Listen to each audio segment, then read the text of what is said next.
Media మిత్రులకు జై భీమ్. ముఖ్యంగా ఈనాటి forum of SC/ST BC advocates of Telangana ఈ అసోసియేషన్ అయితే ఉందో ఆ అసోసియేషన్ యొక్క న్యాయమైన రాజ్యాంగబద్ధమైన డిమాండ్స్ ఏవైతే ఉన్నాయో అవి ఇవాళ కొత్తగా వస్తున్న డిమాండ్స్ ఏం కావు. న్యాయ వ్యవస్థ ఏర్పడ్డప్పటి నుండి ఇప్పటి వరకు SC/ST BC మైనార్టీలకు కేవలము ఉన్నత న్యాయస్థానాల్లో 5% to 10% మాత్రమే రిప్రజెంటేషన్ దక్కింది. అంటే 85% 90%గా ఈ ప్రజలుంటే వాళ్ళకు 10% మాత్రమే న్యాయ వ్యవస్థలో అవకాశాలు దక్కాయి. కొన్ని ఉన్నత న్యాయస్థానాల్లో అసలు ఇప్పటికి కూడా జీరో, వాళ్ళ రిప్రజెంటేషన్ లేదు.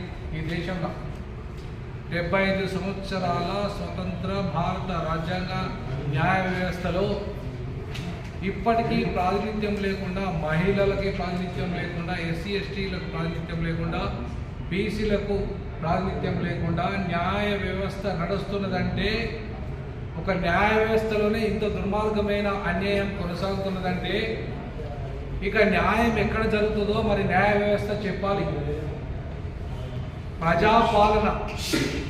ప్రజాపాలన పేరు మీద ప్రజల చేత ప్రజల కొరకు మేము కంచెలు తొలగించడమని చెప్తున్న ప్రభుత్వము కంచెలు తొలగించడం మాత్రమే ప్రజాపాలన వచ్చినట్టు కాదు.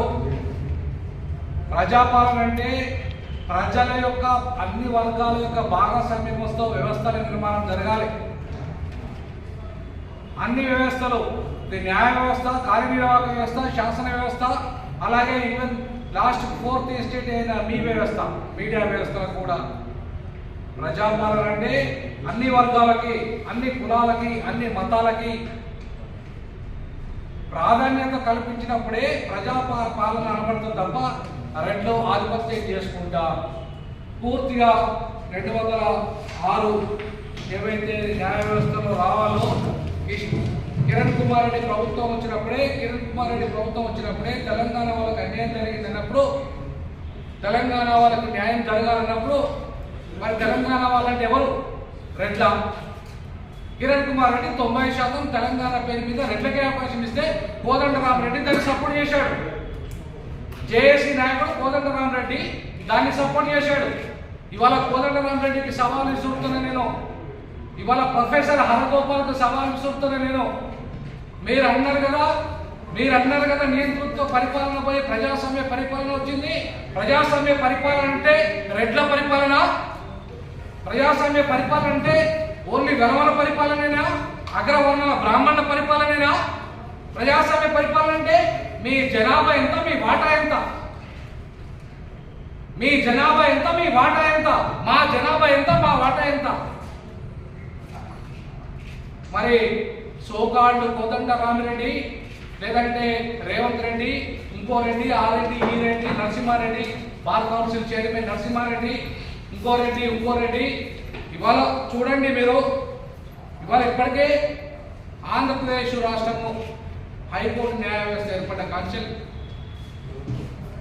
తర్వాత ఇప్పుడు తెలంగాణ రాష్ట్రంలో ఏర్పడ్డ న్యాయ వ్యవస్థలో పేరుకు మాత్రమే ఒక SC, పేరుకు మాత్రమే ఒక ST, అది కూడా మా డిమాండ్ల మేరకు పేరుకు మాత్రమే ఒక 2 BCలు మాత్రం ఉంటారు తప్ప జనాభా దామాష పద్ధతిలో న్యాయ వ్యవస్థలో BCలు 52% ఉన్నారు. న్యాయ వ్యవస్థలో న్యాయమూర్తులు 52% BCలకు అవకాశం వచ్చిందా? SC/STలకు అవకాశం వచ్చిందా 22%? మరి కొలీజియం పేరుతోని, సీనియారిటీ పేరుతోని మీరు ఇవాళ పంపించిన దాంట్లో కూడా రామకృష్ణారెడ్డి ఉంటాడు, చలపతిరావు ఉంటాడు, ప్రవీణ్ కుమార్ ఉంటాడు, మైనార్టీ ఉంటాడు. ఏదో మైనార్టీ పాపం ఆడపదాలు పాపం, ఎందుకంటే అక్కడ ఎంఐఎం ఊరుకోరు కాబట్టి. మరి ఈ SC/STలకి ఎందుకు మీరు అవకాశం కల్పించట్లేదు? BCలకి తగిన ప్రాధాన్యత ఎందుకు ఇవ్వట్లేదు? మహిళలకు తగిన ప్రాధాన్యత ఎందుకు ఇవ్వట్లేదు? న్యాయ వ్యవస్థ మీ బాబు జాగిరి కాదు. ప్రజాస్వామ్యాన్ని పరిరక్షించడంలో న్యాయ వ్యవస్థ అత్యంత కీలక భాగస్వామ్యం పోషిస్తుంది. బ్రదర్స్ ఒక నిమిషం ఆగండి.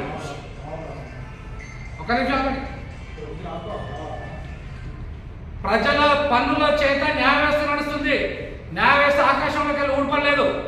ప్రజలు కడుతున్న పన్నుల చేత జీతము తీసుకుంటుంది న్యాయ వ్యవస్థలోని న్యాయమూర్తులు. ప్రజల పన్నుల చేత ఉన్నప్పుడు ప్రజలకు జవాబుదారీతనంగా న్యాయ వ్యవస్థ వివరించాలి. ప్రజాస్వామ్యాన్ని గౌరవించాలి న్యాయ వ్యవస్థ. మరి ప్రజాస్వామ్యాన్ని గౌరవించే న్యాయ వ్యవస్థలో తీవ్రమైన అన్యాయము ఎస్సీ ఎస్టీ బీసీ మైనార్టీలకు జరిగితే న్యాయ వ్యవస్థలో ప్రజాస్వామ్యానికి న్యాయానికి అర్థం ఉందా? న్యాయానికి ఏమైనా అర్థం ఉందా? Social justice, economical justice and political justice is the core idea of the ఈ జస్టిస్ సిస్టమ్.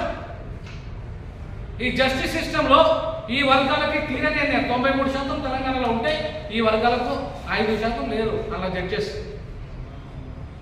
ఇంత దుర్మార్గంగా తీరని అన్యాయం చేస్తూ ఉన్నప్పుడు మరి మిగతా వ్యవస్థలు చేయాలి.